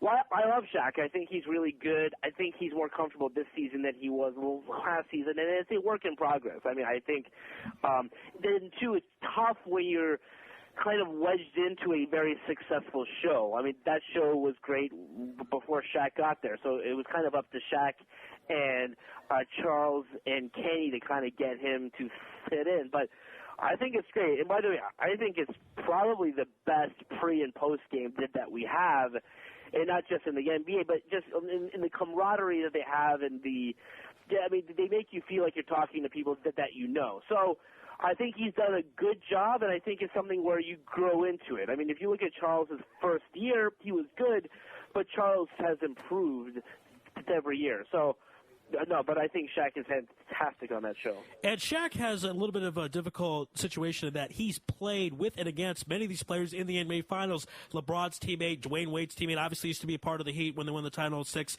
was rivals with Tim Duncan for so many years when Shaq was with the Lakers. So that's a little bit of a factor as well. I want to get into the refereeing because many times referees don't want to decide the game at the end of the game, but by doing that, they decide the game. Was Manny fouled? Should he have gone to the free throw line? Give us your thoughts about the end of Game 6 last night.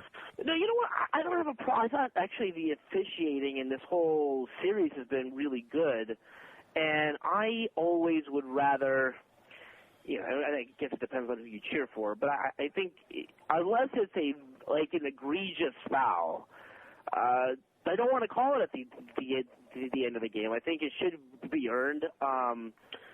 So, no, I didn't have a problem with the end of the game. I go back to more Pop, and again, one of the great coaches of all time, but just the substitution patterns and a lot of the stuff he did at the end of that game, I kind of put on him, which is fine. Listen, no coach is perfect, but I kind of put this more on Pop than the officiating.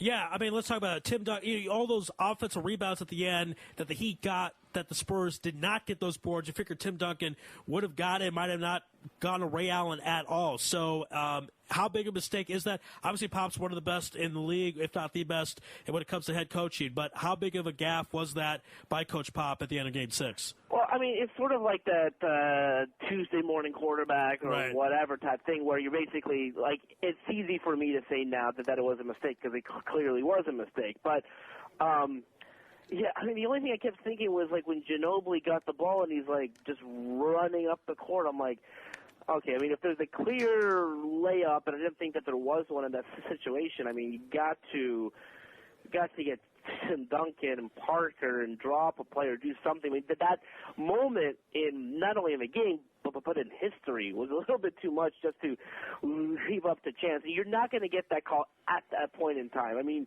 not only is that the final seconds of Game 6 of the NBA Finals, but you're on the road. I mean, you're just not going to get that call. And interesting also, talk about the road and the fans of Miami. We saw them leave before the game was over. I've heard cases where they leave in the third quarter, even in finals games. I mean, L.A. fans are known for that also to beat the traffic. Are Miami fans like the L.A. fans of the East Coast? No. They're the worst. Are you kidding me? I mean, it's Game 6 of the NBA Finals. Right. I go back to 2010 when the Lakers were in the same situation as the Heat were in. They were down 3-2, coming back home. That place was packed 20,000 from tip-off till the end of the game. It's ridiculous. There's 28 seconds left in the game. I mean, what difference is that going to make traffic-wise? I really can't even put into words how stupid that is to leave a game with 28 seconds or 30 seconds or what. I mean, we're talking about the NBA Finals. So right. When people want to compare Los Angeles fans, and we're not the best fans in terms of getting there on time, and yes, if it's a blowout or it's not close or whatnot, we will leave. But Game 6 of the NBA Finals, within 2 possessions, with 28 seconds left, that was an absolute joke. You figure also not only the cost of those tickets potentially are in the thousands of dollars, depending on where they sit, also the pain of getting them. You figured you'd stick around for 28 seconds just to see what happens, and at least to say you were there. Right? So you would think. I mean, I can't imagine what they had planned. I mean, for some of the people were holding kids, so whatever. But still, I think the kids can stay up for a little while longer. But then, what you have in that kind of a town is, especially when those games are on a Friday or Saturday, people have plans at the club. Right. And it's a joke. It's like, come on, you got to stay till the end of the game. Yeah, and it's a Tuesday night, and most kids, I believe, are off of school anyway. So don't quite understand that so much. We're speaking with Aarash Markazi of ESPN L.A. here on Louis Live on Israel Sports Radio. Let's break down Game 7. Momentum in Miami's way. Best player in the world on Miami's team. The game's in Miami. If you're the Spurs, obviously you know what works. As LeBron said quite well, both teams know what each team's going to run. Just a question of execution. So let's get a breakdown for you for Game 7 tomorrow night. Well, I think the Heat win. I think it's a close game. I think obviously it's not going to be as good as Game 6. I mean, that's one of the all-time great games. But I do think there's a possibility, and I don't think it will happen, but, I mean, do the Spurs, are they so demoralized by the way they let Game 6 slip through their hands where they have a hangover effect and that game gets out of hand, where it's a close game for a couple quarters and then the Heat blow them out? I don't think that happens, but there's a slight chance. But I think either way, the Heat win. I think they got the momentum. I think LeBron realizes what this game means to his career and everything like that. So, I think it's the Heat, and I think it's a close game, but has the potential of. I'm covering both of my faces. Right. It could be a close game or it could be a blowout, but I think either way, it will be the Heat. All right, and legacy-wise, we talk about LeBron James' legacy. I want to talk about Tim Duncan's legacy. At the end of his career, he had that great game yesterday where he had 25 points in the first half, 4 titles, 2 MVPs, 5th trip at the NBA Finals, and they could win tomorrow. You could get 5, and you covered Shaq, for so long. Compare the two because he has more MVPs than Shaq, same amount of titles. They're different players, but they're both big men. So I want you to compare and contrast Tim Duncan and Shaquille O'Neal.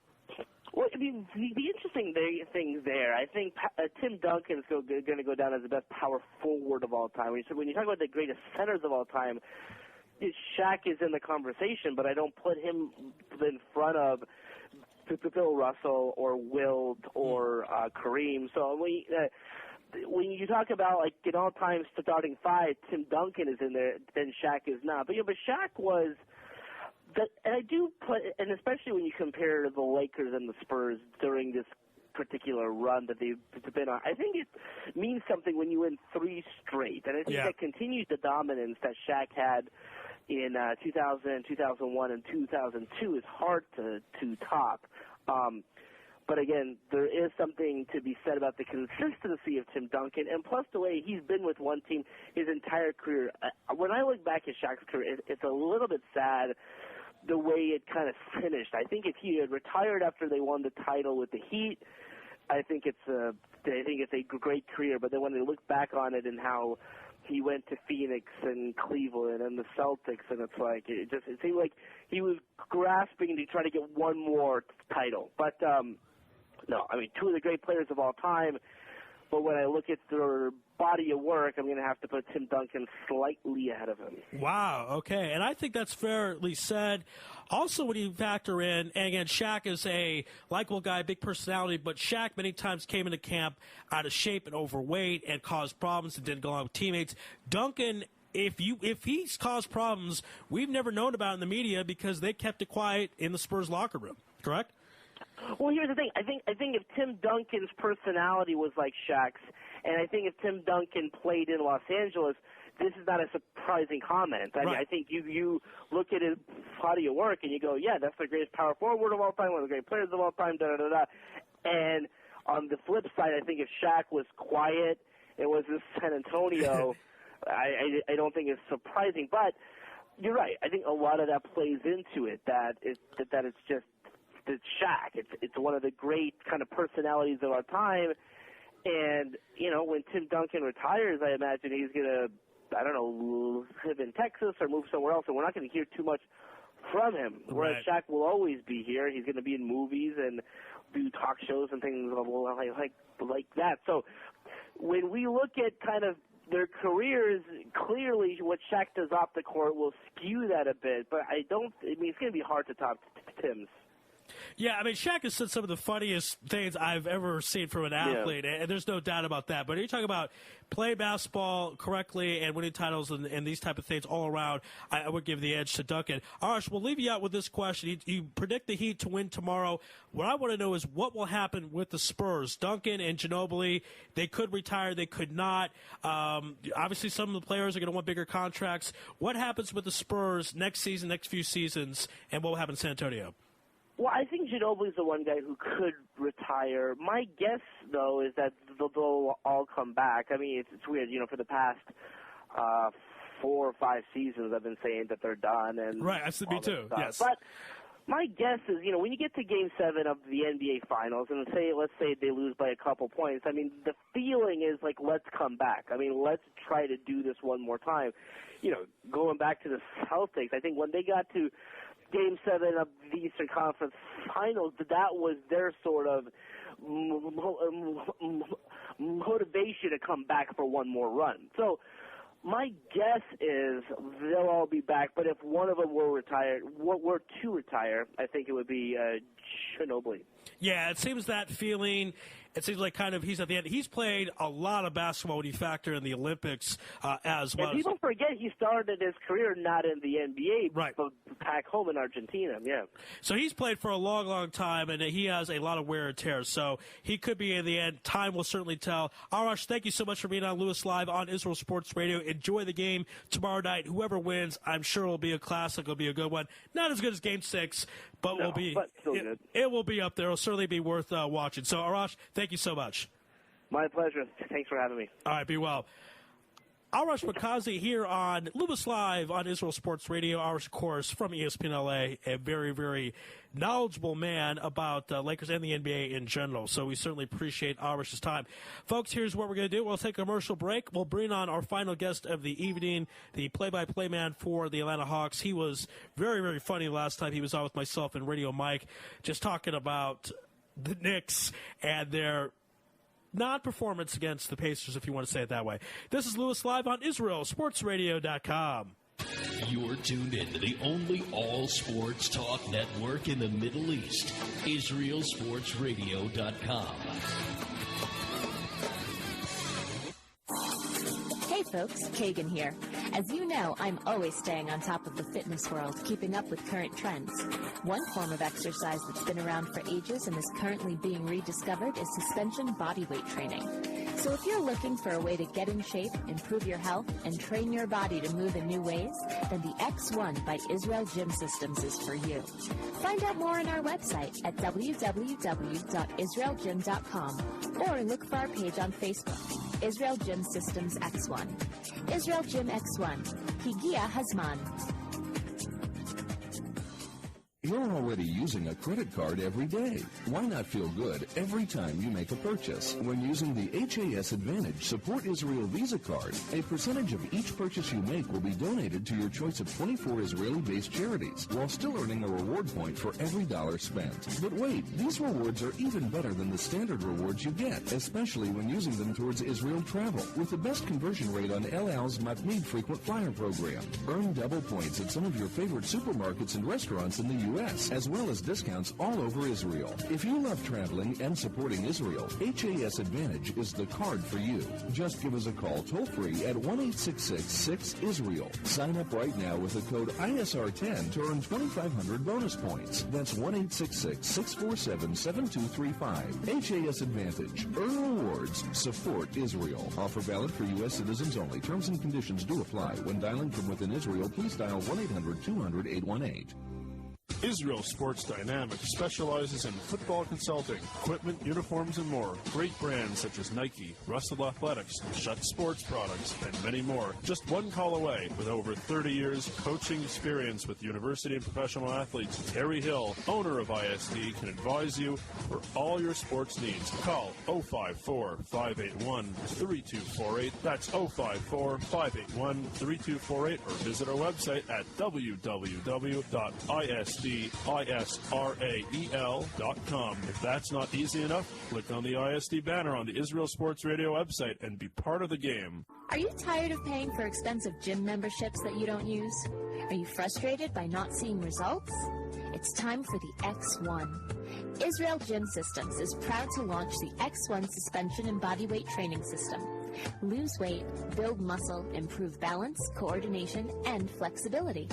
With your purchase of the X1, you'll receive a free membership to IsraelGym.com and access to our archives of videos and exercise plans.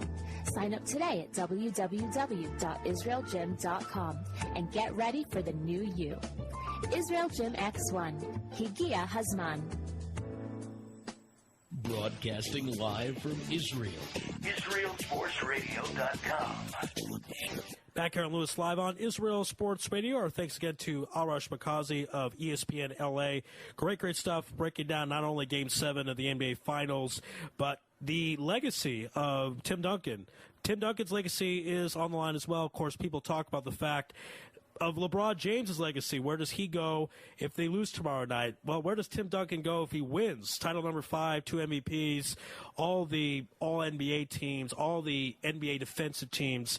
Duncan, I still believe, is the greatest power forward of all time, whether the Spurs win tomorrow night or whether they lose.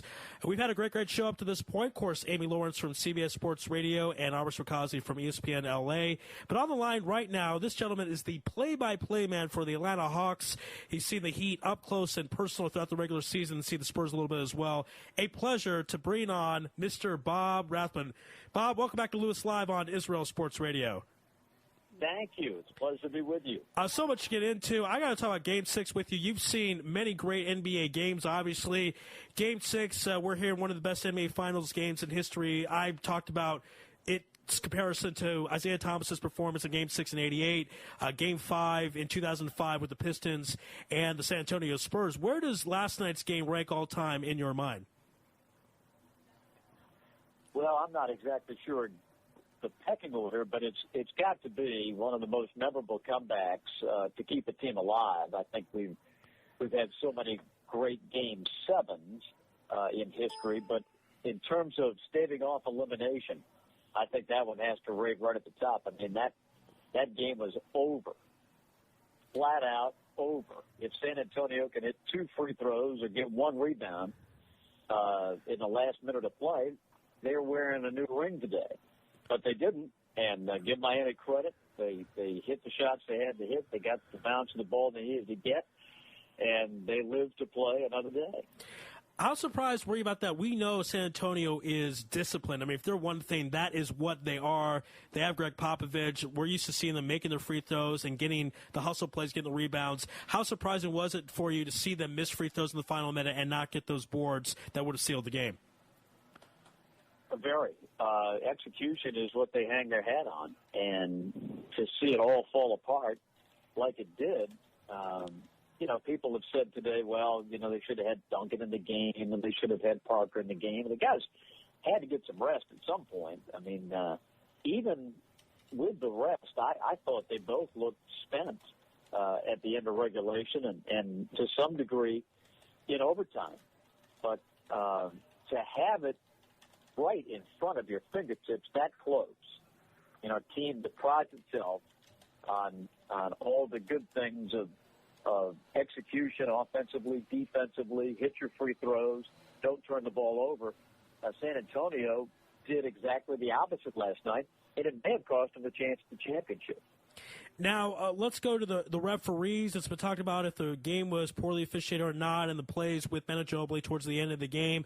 Obviously, referees are an interesting bunch, especially NBA, because it's very you could interpret how to call it, because you can call a foul on every player, you could not. You call somewhere in the middle. Give us your assessment of the referees, especially at those moments of the NBA Finals. I don't think anyone expected necessarily for them to make that call, but is that the wrong decision? Do you have to call the foul on Ray Allen when he bumped into Manu Ginobili? Yes, I do. And I thought that was clearly a missed call. I just don't think that you'll let that one go by. I think that even the officials, when they look at the tape today, will say, we kicked that one. That should have been a foul called on Ray. And that would have given Ginobili 2 free throws. And maybe a chance to win the game. So I think there's a lot of stuff that you can talk about with the officials. A lot of it is judgment. A lot of it is, perhaps,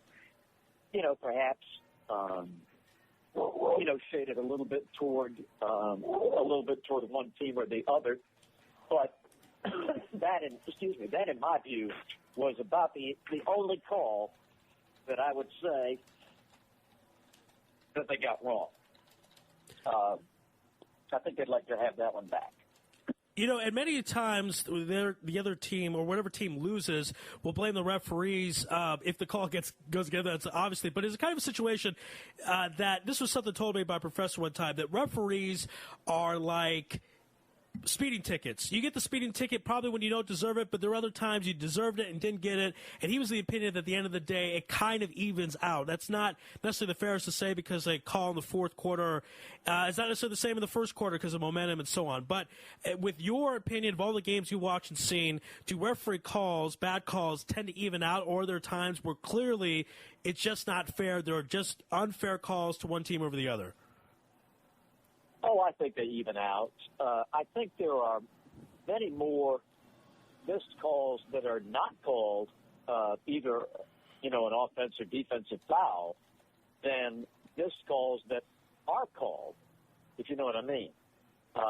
There are times where they don't blow the whistle, and they should have, that could have a much more dramatic impact, like we saw last night at the end of the game, than a call that is made that maybe was made in error.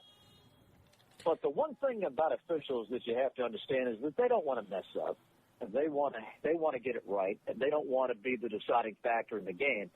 And if you think your team was hosed by the referees, go back and look at your missed free throws. Right.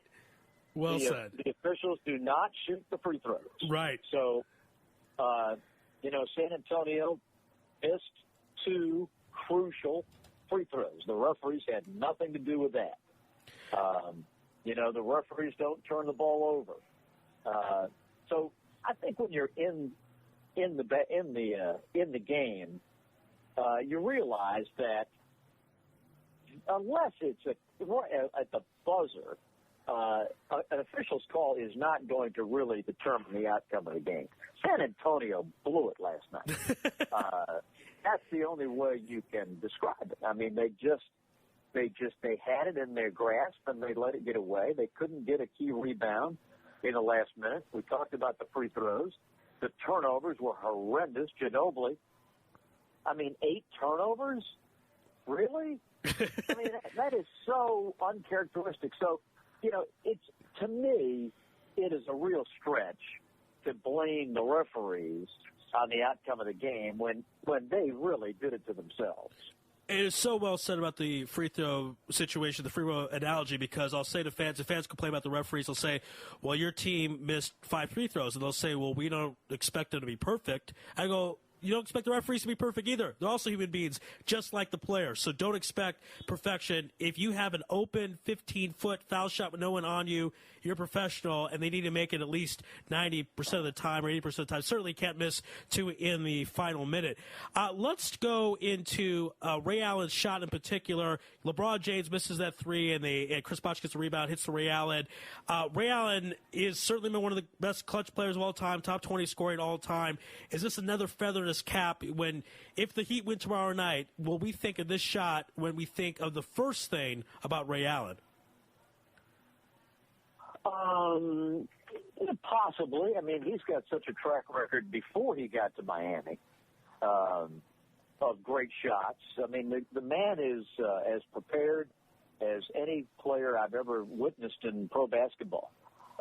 His work ethic, his dedication to his craft, the fact that he can still be a quality contributor offensively at his age for as many years as he's played in this league is just short of remarkable. And so I think this is just another chapter in his championship legacy. I don't know that this one stands any higher than some of his other great moments, but he is just tremendous. We're speaking with legendary broadcaster Bob Rathbun of the play-by-play man for the Atlanta Hawks.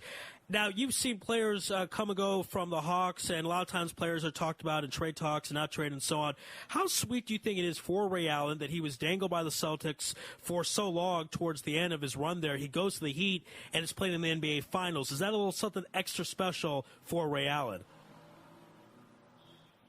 Well, these guys are mercenaries. They want to win. They want to win championships. And when you get to the end of the line, like Ray is, he's going to go somewhere that affords him the best chance to win.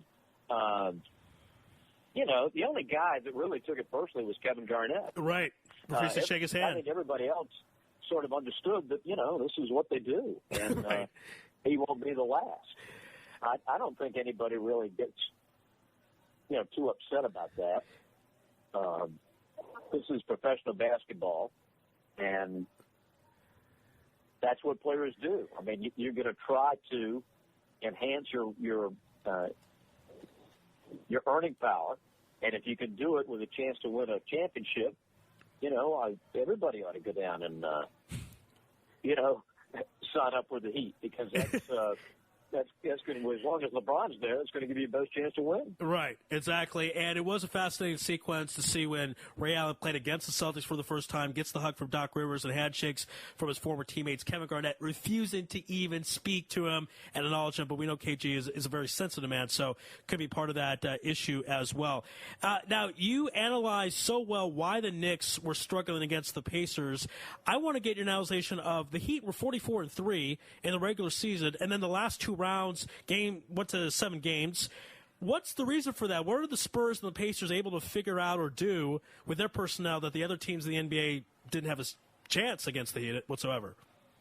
Well, it just seems to me that the Heat have developed a very bad habit of turning the effort on and off.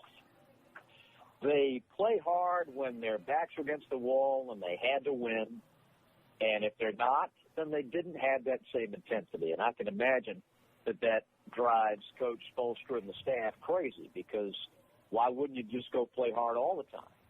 But I think it was noticeable in their defensive effort in the games that they've lost to San Antonio particularly, that they just haven't had the great efforts that they had when they won. San Antonio was shooting, such a high percentage, not only in Game 5, but then most of last night's game until, Miami finally turned it up a notch. I mean, they only really played 6 players last night, if you look at the box score, with Ray Allen being the 6th. The other, Birdman got in there for a little bit. But they finally tightened the rotation and got it going a little bit defensively in that fourth quarter. But to me, that was the main thing, that Miami just didn't play with all-out efforts. And, yeah, we've seen that lack of concentration. LeBron James talked about after Game 3 he would show up for Game 4. And I said in this program, why is he not showing up for Game 3? This is the NBA Finals. Is that due to, LeBron James, as accomplished as he is 28. Is it an immaturity thing? Is it a lack of focus or overconfidence? We're so great, we don't have to put in our best efforts to win. What is your guess and estimation of why the Heat do that? Yeah, I think that's a part of it. I think they have been able to flip the switch all year. And now when they have to go against quality opponents like Indiana and San Antonio, it's not that easy flipping that switch. The other team's pretty good, and they're well coached. And they can beat you. So a little bit of that, I think, a little bit of defensive intensity, which has been lacking. To me, a guy like Dwayne Wade gets no criticism. I mean, he has been torched defensively in this series. Yes, and you never hear a word about it. But LeBron, for some reason, takes all the heat, which I don't understand. The guy's giving you triple-double every night. Wade seems to have the best of both worlds. Right. He plays well. Well, he's flash, and he's a great player. But if he doesn't play well, he's banged up and his knee's bothering him, and you got to make an excuse for Dwayne because he's hurting. Well, you can't have it both ways. That is so well said. I actually think if the Heat lose tomorrow night, he's the go to the series, not just because he's been torched defensively, but I think offensively he hasn't added enough as he's supposed to. He's supposed to be part of the big 3. He makes a little more money than LeBron James, so I certainly expect more from Flash. And people talk about how old he is. He's only 32 years old, so I expect more from D. Wade, especially in the NBA Finals. Let's talk about the coaching moves. A lot of people have criticized Craig Popovich for not having Tim Duncan at the end of the game. We saw in the Eastern Conference Finals, Roy Hibbert not being in there at the end of Game 1 could have perhaps cost the Pacers the game. A lot of people say that. What were your thoughts? I mean, on one hand, there are a lot of shooters. You don't want a big 7-footer to have to run after a shooter. On the other hand, you need to get those rebounds. So what were your thoughts on Tim Duncan not being there at the end of the game? Well, it's the criticism of hindsight. Right. If Kawhi Leonard can get his fingernail on that ball and get the rebound, we're not having this discussion. That's right. It is the move that you make. And the one thing about these teams is all these circumstances that come up at the end of the game. Score, time, who's on the floor, who the other guy has on the floor, all of it has been thought out in advance, practiced, and then put into implementation. This just doesn't happen in the last minute of the game by happenstance. This is something these guys have thought about, planned for, and like I say, if San Antonio comes up with a rebound, not once but twice, in the last minute, then we are not having this discussion. The game is over, and San Antonio wins. It's only the hindsight that the fact that they lost, are we even talking about it? So I really don't have a bone to pick. I think that's coaching. I thought the play to eschew the timeout and drive the ball by Ginobili to the basket was brilliant at the end. I think 9 times out of 10 you get that whistle on the shooter, which Ginobili was doing. Like I say, I think even the referees would admit today that they'd like to have that call back. So I don't really fault Pop for anything that he did down the stretch. I think you make up your mind. You got to make a decision. Somebody's got to make a call. Right. And that was the decision that they were going to make. I had no problem with it whatsoever. Exactly. It's one of those things where if you have Tim Duncan in and then LeBron hits the three, you would say, why don't you have a smaller guy to run up on him? So exactly. It's one of those things. Because they lost, then people say that. We're speaking with the play-by-play man for the Atlanta Hawks, a legendary broadcaster, Bob Rathbun. Bob, let's talk about the fans, because you've seen fans all over the NBA. I personally think the Suns have great fans. You've seen fans for the Bulls and the Knicks and so on. What say you about the Miami Heat fans leaving Game 6 of the NBA Finals before the game was actually over? Shows you all you need to know about Miami fans. I mean, these people are the biggest front runners, the biggest bandwagon jumpers in the NBA. Somebody said last night, I forgot who, but you know when Wade was back in the locker room at halftime and came out at the start of the third quarter, somebody tweeted or wrote somewhere, even Wade can't be bothered to come out and get in his seat to start the second half. He's just like the fans. And I thought that was hysterical. No, it is not a very good sports town, and anybody who's ever been there realizes this, whether it's the Dolphins or the Marlins or the Heat or whoever it is. No, it's a horrible sports town, and it did not surprise me one iota. My good friend Mark Boyle, who broadcast the Indiana games, watched everybody leave in droves at the end of one of the games in their series, and he said on the air, these fans do not deserve this team. That this team needs to play in a city where the fans will appreciate what greatness really is, and what an incredible run they've had these last 3 years. But yeah, no, it is well known that this is not exactly basketball nirvana down there. It's so true, especially when you look at the period after the Heat win the title in 06, and then Shaq plays them for about one more year. They get swept in the postseason. Then they have a bunch of really bad years, and you see the seats being empty, and this is not too long after they win an NBA title. So clearly they are there when they want to. Is it like they show up, like they're showing up at a party, they want to be seen? Is that kind of the energy of why these fans show up to these games and sit in the front row, like we see in Los Angeles with the Laker games? Yeah, I think that's a part of it. They might have a Pitbull concert to go to. I mean, things come up down there. You just can't go to every Heat game. Goodness. You figure, again, Game 6 NBA Finals, stick around, see what happens. I don't know, pay a couple $1,000 for the tickets, you'd think. It's just the last game of the year if you get beat. Right. Why would you want to be there to salute your guys for putting up a good fight? Nah.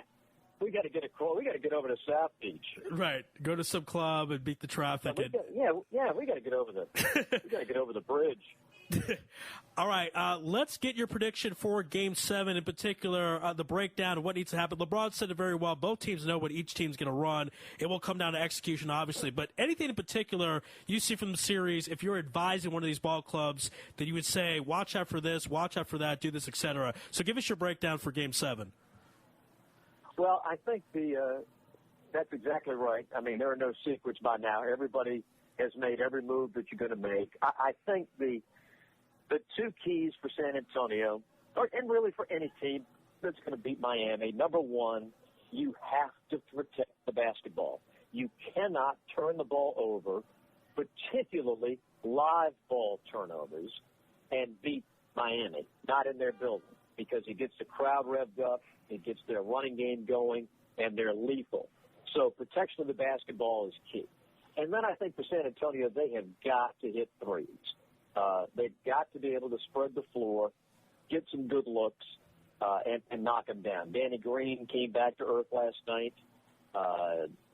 They just didn't have that three-point shooting like they enjoyed really the entire series up until last night. They were poor from behind the three-point line. So I think those are a couple of the keys. I think the one thing that has been odd to me has been, and this has really been for both teams, has been the inability to stop the major run. We have seen some unbelievable streaks, 43-7 and like last night, end of the first half, 17-4. You know, good teams generally do not allow major runs of that magnitude. And if we see that tomorrow night, it might be a backbreaker. You know, San Antonio's inability to stop that surge in the fourth quarter last night. So that, to me, has been an odd point in this series. I don't think that the winning team is going to have that happen to them. These teams are just too equal and too good. It's surprising to me how they just can't, either by timeout or by substitution or however you want to break the run, they've been able to stop the other team. All right, we'll leave you off with this one. Game 7 tomorrow night. Obviously, a road team has not won a Game 7 in the NBA Finals since '78 when the Washington Bullets beat the Seattle Sonics. Interesting that the Bullets are now named the Wizards and Seattle doesn't have a team award, but that's what happened in '78. Who wins tomorrow night, and give us your score? I will pick Miami based on two factors. A, being at home, and B, I thought San Antonio was spent.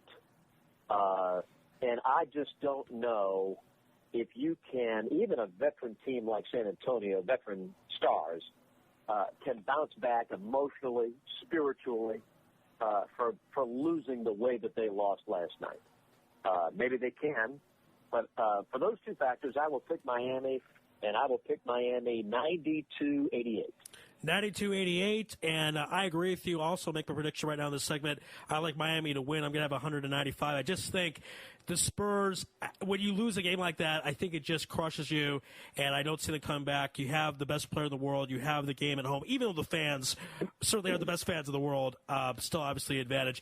Bob, pleasure as always. This was such an honor to have you back on the program, Louis Live. Enjoy Game 7 tomorrow night, no matter what happens. I'm sure it'll be fun and exciting, and thank you so much for being on Louis Live and Israel Sports Radio. You got it. Anytime. All right, be well out there. We'll speak with you soon. Okay. Bye-bye. All right, the play-by-play man for the Atlanta Hawks, Bob Rathbun, breaking down the awfulness of the Miami Heat fans, and well said by his partner for the Pacers, who does the broadcast work for Indiana, that the Miami Heat fans really don't deserve the Miami Heat, and that's true. And I think they got lucky that Miami is in South Beach, and it's a nice place for the players to hang out and party and have a good time, and that drew LeBron James and Chris Bosh. Dwayne was already there. They didn't go somewhere else and so on. But kind of one of those things. You know, in Phoenix, we would have loved to have a team like the Miami Heat coming in and winning a title or two. Here's what we'll do. We'll take a quick commercial break. We're going to wrap things up on the other side. This is Louis Live in Israel, sportsradio.com. We're tuned in to the only all-sports talk network in the Middle East, israelsportsradio.com.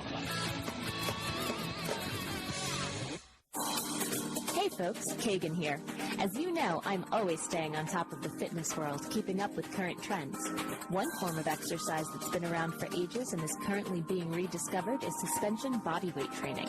So if you're looking for a way to get in shape, improve your health, and train your body to move in new ways, then the X1 by Israel Gym Systems is for you.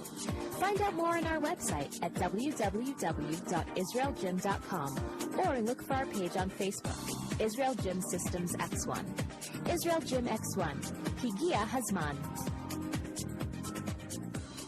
You're already using a credit card every day. Why not feel good every time you make a purchase? When using the HAS Advantage Support Israel Visa card, a percentage of each purchase you make will be donated to your choice of 24 Israeli-based charities, while still earning a reward point for every dollar spent. But wait, these rewards are even better than the standard rewards you get, especially when using them towards Israel travel, with the best conversion rate on El Al's Matmeed frequent flyer program. Earn double points at some of your favorite supermarkets and restaurants in the U.S., as well as discounts all over Israel. If you love traveling and supporting Israel, HAS Advantage is the card for you. Just give us a call toll-free at 1-866-6-ISRAEL. Sign up right now with the code ISR10 to earn 2,500 bonus points. That's 1-866-647-7235. HAS Advantage. Earn rewards. Support Israel. Offer valid for U.S. citizens only. Terms and conditions do apply. When dialing from within Israel, please dial 1-800-200-818.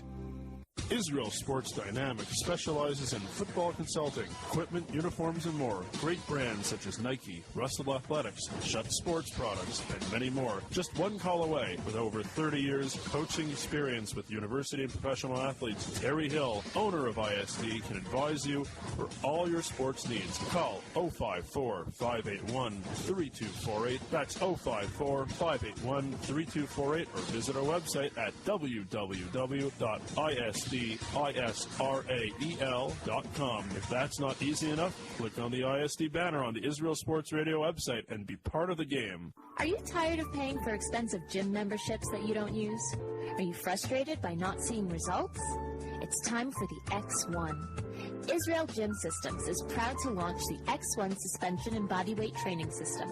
Lose weight, build muscle, improve balance, coordination, and flexibility. With your purchase of the X1, you'll receive a free membership to IsraelGym.com and access to our archives of videos and exercise plans. Sign up today at www.IsraelGym.com and get ready for the new you. Israel Gym X1. Higia Hazman. Broadcasting live from Israel. IsraelSportsRadio.com. Back here in Lewis live on Israel Sports Radio, folks. That's going to end our show for today. We've had a fantastic show breaking down Game 7 tomorrow night between the Miami Heat and the San Antonio Spurs. If you're just joining us, I have the Heat winning tomorrow 195. That will be my prediction. I just think Game 7 at home, LeBron James, I think it'll be a little too much. I think the momentum is with Miami. I feel like they're a team of destiny. I feel like they think they're a team of destiny, and that is going to be very, very key for tomorrow. Great guest on today's program. Let's thank everybody who came on. First, we start off with Dan Feinstein, the head of professional scouting for the Oakland Athletics, breaking down how he goes about choosing players, how he goes about using sabermetrics to try to make the Oakland A's a successful ball club. Of course, if you follow the A's the last 15 years, consistently division winners, consistently in the tops of the standings. Then we brought on a caller, Ben, from the 206, who likes the Spurs to win big by 11 points in tomorrow in Game 7. The great Amy Lawrence from CBS Radio, who does not like to talk about LeBron James's headband. She thinks it doesn't actually matter in regards to the game. She doesn't think that helps him win the game. And she likes the Spurs to win it as well. She had the Spurs winning before the series started. Doesn't want to change her picks there. We then had Aarash Markazi of ESPN L.A. talk about the difference between Tim Duncan and Shaquille O'Neal. I think when it's all said and done, that Tim Duncan will go down as having the better career. I definitely agree with that as well. He has Miami winning tomorrow in Game 7. And then on legendary broadcaster, play-by-play man for the Atlanta Hawks, Bob Rathbun, who likes Miami to win close. He likes the score to be in the 90s, but says Miami will win Game 7. And he thinks the Heat fans are not very good fans, and that's true. They left Game 6 with 30 seconds left before the game was over. So those were his thoughts there. Again, my thoughts, Miami Heat wins tomorrow Game 7 by 5 points. LeBron's second title in a row. He'll be Finals MVP, his second Finals MVP in a row, 4 MVPs in the regular season, all at the age of 28. Not a bad career. Not a bad day's work tomorrow night. So stay tuned throughout the next coming weeks for a lot of great programming and great stuff. But that's it for tonight. God bless and good night.